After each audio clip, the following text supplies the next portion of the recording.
This is my message for the greatest country in the world. In the light of the recent events in the United States, I felt morally obliged to shed light on a very similar chain of events that took place in my country during the 90s. The cause of those events was the same: a constantly re-emerging ultimate evil, nihilistic, non-theistic religion/cult that caused hundreds of millions of deaths in the 20th century and countless suffering. Now, proponents of that religion want to run the experiment once again, and in that experiment, you, people of America, will be lab mice. Not so long ago, I was a lab mouse of dictators in my country. That country was Yugoslavia.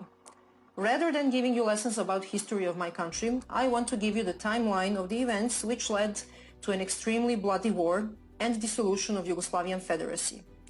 I will leave it to you to make conclusions about similarities with recent events in the United States. In the 1989, the fall of the Berlin Wall marked the victory of the free world over tyrannical monstrosity of communism across the Europe. However, Yugoslav communists didn't feel like letting go of their precious powers. Since the climate in Europe was extremely anti-communist at the time, they knew they needed a new strategy, an ideology that would seduce the masses and keep the power in their hands. So they come up with a very clever idea: to rebrand the communism in Yugoslavia and to change its name into socialism. Not any type of socialism, but a very special type, the National Socialism. Sounds familiar? The playbook they used to progress with their agenda was already tested in Nazi Germany. To establish National Socialism, you must first install hatred in people. In order to create genocidal levels of hatred, you must divide people of one country in well-defined groups. In other words, you must create tribal or groupthink. This can be achieved in different ways.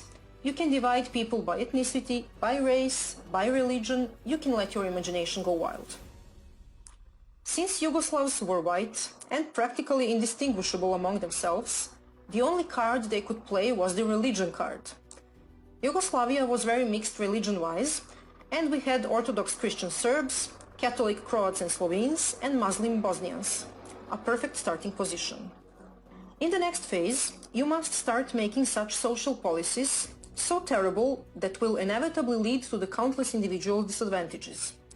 When the consequences of such government policies become obvious, you must start claiming that the cause of those inequalities is nothing but discrimination and hatred of one group towards another, and naturally, you must start screaming that those inequalities must be corrected by favoring the oppressed, discriminated group over the oppressor group.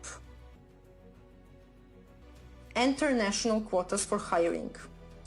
Now just replace national with race or women. Once the groups are formed and well-defined, it's needless to say that all the mainstream media in Yugoslavia were government-controlled and were fueling the narrative about mutual discrimination and hatred relentlessly. The growing fear and feeling of insecurity destroyed relationships, marriages, friendships. As fear of discrimination and hostility among groups were growing, people started retreating and isolating within their own groups because they didn't feel safe anymore with the individuals of the other group. All of a sudden, staged and very well organized mass protests started all over the country. Protests against the oppression and killing of one group by another. At first, those protests were peaceful, but soon enough, rioting and burning started. Now that you have the attention of the public, you need sparks. What is a spark? A spark is a convenient event of murdering of a random member of one group by a hateful member of another. And you usually need more than one of those. At this point, people were still not completely divided. There were still reasonable people left, those who understood we are all one nation under God, and that we will not kill each other under any circumstances. They went out protesting together, singing for peace and holding their hands. But the hunger for the absolute power of socialists was stronger than our love for each other. And shootings and attacks at protesters continued. In the next phase, the tipping point with no return was reached. People started erecting barricades at the entrance of their cities, their neighborhoods, even on highways and roads. Barricades were guarded with armed civilians. Each and every attempt of the law enforcement to remove barricades and to de-escalate the situation was in vain, since they would be ambushed and killed. peace couldn't be restored anymore, because headlines, photos and videos of dead people propagated through mass media became too explicit and horrifying. Even those hardcore idealists who believed in one nation under God, peace and love, snapped under the pressure. At that point, army was deployed to restore order, but they couldn't do much, because they were clueless about who was the perpetrator and who was the victim. Simply because there were perpetrators and victims on both sides. In the final stages, even the army was attacked during the negotiated retreat and 50 or 100 soldiers were killed. And just like that, Yugoslavia found itself in a civil war.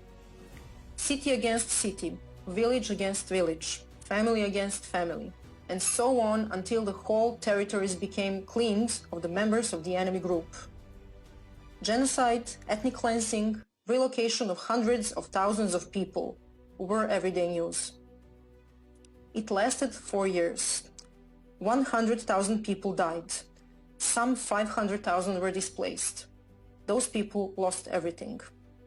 Yugoslavia was drowned in the bloods of thousands of innocent people and destroyed forever. You might wonder how we let that happen. How could we let things get so much out of control? That was because we didn't realize who were the real enemies, the enemies of the Yugoslav people as a whole. Instead, we were brainwashed into buying the story that we, the people, are the enemies of each other, while our true enemies were advancing with their sick, demented agenda, which had as the ultimate goal the total and unlimited power. This brings me to present times, the year 2020, and to you, American people. Unless you were living under the rock, you might have noticed that something very strange and vicious is happening in your country, but you're not exactly sure what it is and where it came from. Because the last time you checked, you were one nation under God, a country of free, independent individuals with equal rights under the law and core values of life, liberty and pursuit of happiness. All of a sudden, there is protesting, rioting, arson, murder, destruction of public and private property, and lots of people screaming how unbelievably racist and unjust America is. And before you even manage to prepare your morning coffee and turn the TV on, once united Americans are at each other's throat, and a bunch of nice and caring people on TV are telling you how you should accept the violence and hatred against Americans because you deserve it. If you have paid attention to what happened in Yugoslavia, I hope you have realized by now that your true enemies are not your fellow Americans. The ones who are, they want you to hate each other and to kill each other, while they're taking away your constitutional rights, your freedoms and your country, your heritage, your way of life and the future of your children. Although it is more than obvious that there are very well organized groups used as tools to install and amplify hate and to create division between Americans, there are only metastases which have spread through once healthy America.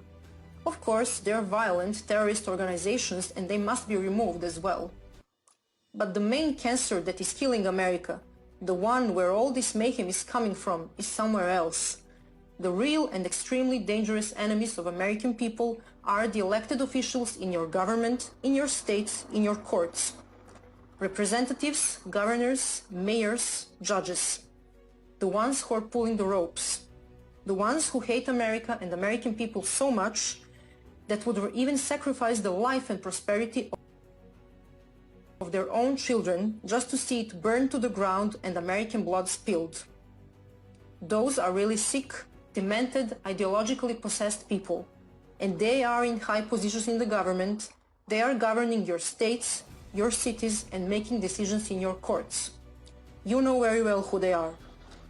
You know very well what they already did to once beautiful and prosperous American states and cities. They are resentful, power and bloodthirsty. They want you and your children suffering in misery and begging them for mercy. They won't stop, no matter how much you try to appease them. Unless you, American people, stop them. You're maybe thinking this is not possible. But think again. How many of them tyrants are out there? And how many of you decent American people? What makes them think they can do whatever they want with you? That they can play you for a fool over and over again? And that they're invincible? What makes them think they're gods? morally and intellectually superior compared to you, freedom-loving Americans. Yes, you guessed it. The fact that they managed to get away with it every single time. They faced no pushback and not a single consequence for their crimes against American people. The time has come for them to pay for their treason. How you should act? First thing that you must do, stop caring whether you've been called a racist, a white supremacist, a selfish person who wants to spread the C-1984, or whatever nice name they have for you. This irrational fear of stigma, a phobia of being called a racist, has way more destructive implications than you can even imagine. Stop caring whether you'll offend anyone. Number of people offended by you practicing your First Amendment rights is directly proportional to how successful you are in that. Which means, the more offended, the merrier. Stop attempting to have a fact or logic-based rational conversation. Stop explaining yourself. It's useless. You're wasting your precious time and energy. They have a playbook, and changing their minds is not part of it. Second, exercise your Second Amendment rights. This means study carefully and in detail gun laws in your state. Next, arm yourself. If you have never used a gun before, make sure to take a basic gun training. This is very important because you must know how to use a gun properly to protect yourself, your family, and your property, so that you can avoid hurting yourself or innocent people as a consequence of improper gun use. Be a responsible gun owner. Third and most important, exercise your First Amendment rights. Of course, it is very important to vote in November, but I'm afraid it will not be enough. I have seen such a diversity of ways socialists used to steal the elections in Yugoslavia, and I'm absolutely sure your tyrants will give their best to do the same. You must act now. You must go out on the streets, peacefully assemble and protest against tyranny and infringement of your God-given rights. Millions and millions of you decent American people. You must have your voices heard. You must send a very loud and a very clear message to the elected officials in the federal government and in your states that enough is enough, and that you want them to take action now against tyranny. Remind them why you voted for them and why they are elected. Remind them of their sacred duty to protect the vision of founding fathers of the United States of America. Tell them you want your constitutional rights defended and protected. Tell them you want your history preserved. Tell them you want to be able to freely exercise your rights to free speech, to be able to freely and openly show the love for your country, to be able to proudly put American flag in front of your house, and to openly show your pride of your heritage, your culture, and your nation. Tell them you stand proudly with American law enforcement and that you got their back in the same way you want them to have yours. Tell them you want to be treated as grown-up individuals who can make their own decisions. Tell them that there is no place for socialism in America. Tell them you want the traitors of American people out of their offices and out of government. Tell them you want them charged and prosecuted for treason and crimes against humanity. And that if they're not removed from the government and from their offices, that you, freedom-loving Americans, will unleash all your anger on tyrants and you will remove them yourself. It is your constitutional obligation to protect the legacy of founding fathers and to fight against any form of tyrannical government which infringes upon your constitutional rights.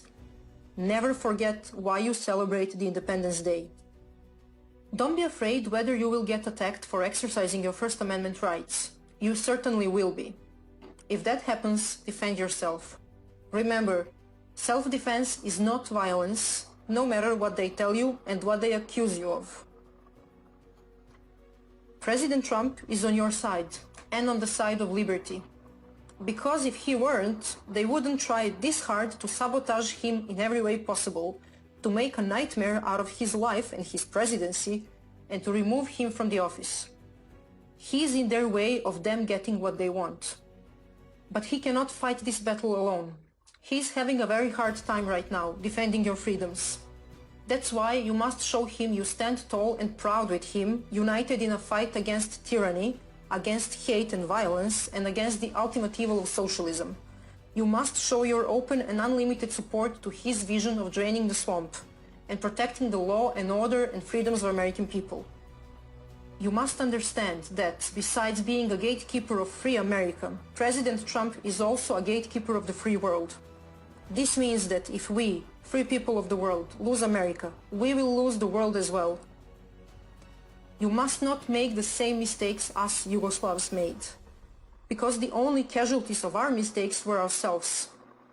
This is different because now the future of the whole free world is in your hands. Having all that said, I hope you will go out on 4th of July in tens of millions and celebrate Independence Day with your presidents as you should, as free Americans. God bless President Trump, and God bless America.